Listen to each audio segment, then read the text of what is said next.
दोस्तों नमस्कार, मैं डॉक्टर बी.के. सत्या। आज एक नए टॉपिक पर बात करेंगे। हमारा टॉपिक है हाइपर एसिडिटी। एसिडिटी जिन लोगों को होती है, मैक्सिमम आज की जनरेशन में एसिडिटी बहुत तेज़ी से बढ़ती जा रही है। कुछ भी खाएं पचता नहीं है और सब गैस के रूप में बाहर आता है, ठीक है ना। तो हमारी एसिडिटी या हाइपर एसिडिटी या अम्ल पित्त, इसको आयुर्वेद में बोलते हैं। तो ये होने के कारण क्या हैं, सिम्टम्स क्या हैं, फिर उसकी होम रेमेडी कुछ है क्या नहीं है, और फिर उसके बाद हम ट्रीटमेंट ये देखने वाले हैं। तो कारण है कहीं ना कहीं कि हम जंक फूड खाते हैं, ठीक है ना। स्ट्रीट फूड खाते हैं, मैदा खाते हैं और ऑयली चीज़ें ज़्यादा है, ठीक है ना। मीट वगैरह इतनी ज़्यादा ऑयली है या उसमें ऐसे मसाले यूज किए गए हैं जो हमारे अंदर जाते ही इरिटेशन, एसिडिटी क्रिएट करते हैं, ठीक है ना। अचार ज़्यादा इस्तेमाल करना, ठीक है ना। टाइम बे टाइम फूड हम खाना, ठीक है ना। टाइम नहीं है लेकिन हम खा रहे हैं। कुछ लोग 12-12 बजे, 1-1 बजे तक खाना खाते हैं, वो भी ठीक नहीं है। अगर ऐसा करते हैं तो समझ जाएं, नहीं तो बहुत मुश्किल होगी। फिर आता है डिस्टर्बिंग स्लीप। नींद ठीक से नहीं होती है, सोते हैं, नींद नहीं आती है, तो वो भी एक कहीं ना कहीं कारण है एसिडिटी का, ठीक है ना। लाइफ स्टाइल को फॉलो नहीं करते हैं, रूल रेगुलेशन नहीं है ज़िंदगी में, कब उठना है कब नहीं उठना है, ऐसा भी है हमारी रोज़मर्रा की ज़िंदगी में, तो भी हमें प्रॉब्लम झेलनी पड़ेगी, ठीक है ना। एक्सरसाइज वगैरह नहीं करते हैं, खाने के बाद तुरंत सो जाते हैं। बहुत छोटी छोटी बातें हैं लेकिन ध्यान रखना होगा। अगर ध्यान रखेंगे तो अति उत्तम रहेंगे, नहीं तो बहुत मुश्किल होगी। खाने के बाद तुरंत सो जाना ये बहुत बड़ी समस्या है। क्यों? एक और कारण है कि हम 10 बजे 11 बजे सोते हैं तो मुश्किल होती है, ठीक है ना। इसके बाद में एडिक्शन, बीड़ी, सिगरेट, पान, तम्बाकू, गांज, भांग, एसिडिटी, ये सब हम करते हैं तो उससे भी कहीं ना कहीं कारण है एसिडिटी का। अल्कोहल पी करके फिर अनायास कुछ खाना खाया उल्टा सीधा, मतलब डस्टबिन की तरह शरीर को इस्तेमाल करना, जो मिला वो डाल लिया, नहीं तो कोई बात नहीं, ठीक है ना।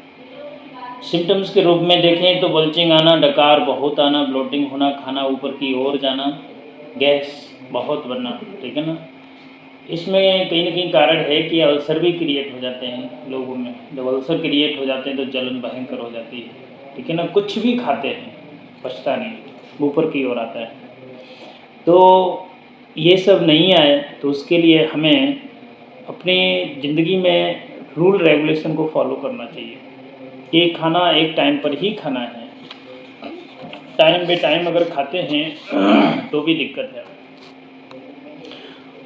अब हमें इसको दूर करने के लिए क्या उपाय करने चाहिए जिससे कि एसिडिटी या हाइपर एसिडिटी ये नहीं हो। तो उपाय पर हम देखते हैं तो सबसे पहला उपाय है कि हमें टाइम पर खाना खाना चाहिए। कि मान लीजिए आप सुबह 8 बजे नाश्ता करते हैं या 9 बजे करते हैं, तो 9 बजे या 8 बजे ही नाश्ता करें। फिर उसके बाद आप अगर खाना 1 बजे खाते हैं तो आपको लंच 1 बजे ही करना चाहिए। फिर आप डिनर अगर 8 बजे 7 बजे, कोशिश करें सोने से 2 घंटे पहले खाना खा लेना चाहिए।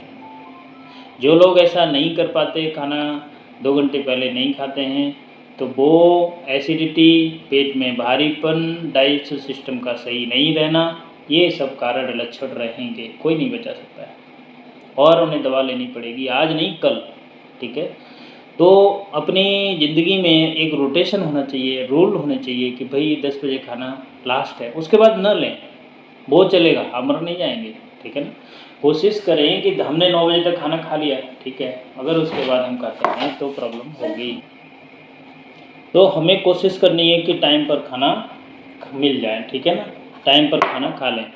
टाइम पर खाना खाने से होगा कि जो एसिड सिक्रीशन होता है वो टाइम टू टाइम होता रहेगा। मान लो 10 बजे होता है तो बॉडी भी ऐसा रेगुलेट करती है कि 10 बजे हमारा सिक्रीशन होता है, या फिर 1 बजे खाना खाते हैं तो 1 बजे सिक्रीशन होता है। इस तरह से अगर हम करते हैं तो हमें बेनिफिट मिलता है, ठीक है ना। और कम खाना, कुछ लोग तो खाने को ऐसे समझ रखे हैं कि बस ठूस के आज ही खा लो, शायद अब मिले ना मिले कोई भरोसा नहीं। तो खाना कहीं नहीं भागा जा रहा है, कल भी खाएंगे, परसों भी खाएंगे और अच्छा खाएंगे, ठीक है ना। अच्छा खाने के लिए आप ज़िंदा रहें, आप बचे रहें, खाने लायक रहें, उसके लिए थोड़ा कम खाएं, ठीक है ना। आप अगर ज़्यादा खाएंगे और एक बार ही कोशिश करेंगे खा लें, कल हो ना हो, तो बहुत मुश्किल की बात है, ठीक है ना। फिर कोई नहीं बचा सकता आपको, बार बार नहीं खाना है, ठीक है ना।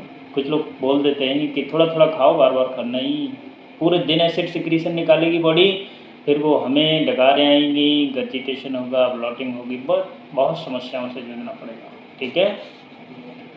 खाना धीरे धीरे खाना है। ये भी है कि कुछ लोग तो खाने को ऐसा बस एक चपाती का 2 टुकड़े किए और अंदर। ठीक है। कोशिश करें इंजॉय के साथ खाएं। ठीक है ना, उसमें रस जो है वो माउथ में ही घुलना चालू हो जाए, ऐसे खाएं। ठीक है ना। तो धीरे धीरे हमें खाना खाना चाहिए, रेगुलर एक्सरसाइज करना चाहिए, टाइम पर उठें, बेटाइम नहीं। ठीक है ना। और कोशिश हो हफ्ते महीने में कभी ना कभी एक बार ज़रूर हमें फास्ट रखना चाहिए। अगर हम फास्ट रखते हैं तो हमें बेनिफिट मिलेगा। ठीक है ना। बॉडी को रेस्ट देना चाहिए। ठीक है, डाइजेशन सिस्टम को दुरुस्त करने के लिए। इसके अलावा अगर हम ट्रीटमेंट की बात करें तो ट्रीटमेंट में अम्ल पित्तांतक चूर्ण बहुत अच्छा चूर्ण है, उसको ले सकते हैं। और पित्त शामक चूर्ण, ठीक है ना, किसी भी कंपनी का हम ले सकते हैं, कोई दिक्कत की बात नहीं है। ठीक है ना, नॉर्मली अगर हो रहा है तो। बाकी इसके अलावा शंख भस्म वगैरह ले सकते हैं, लेकिन ध्यान रखें कि अगर 100 ग्राम हम चूर्ण बना रहे हैं, 100 ग्राम में हमें 40-40 ग्राम मान लो अम्ल पित्तांतक ले लिया है या पित्त शामक ले लिया, और बाकी हम 10 ग्राम, ठीक है ना, तो करीब हमें 5 ग्राम या 8 ग्राम, ठीक है ना, यूज़ करनी है। ठीक है ना, मैक्सिमम 8 ग्राम बस। ठीक है, इतना ध्यान रखना है।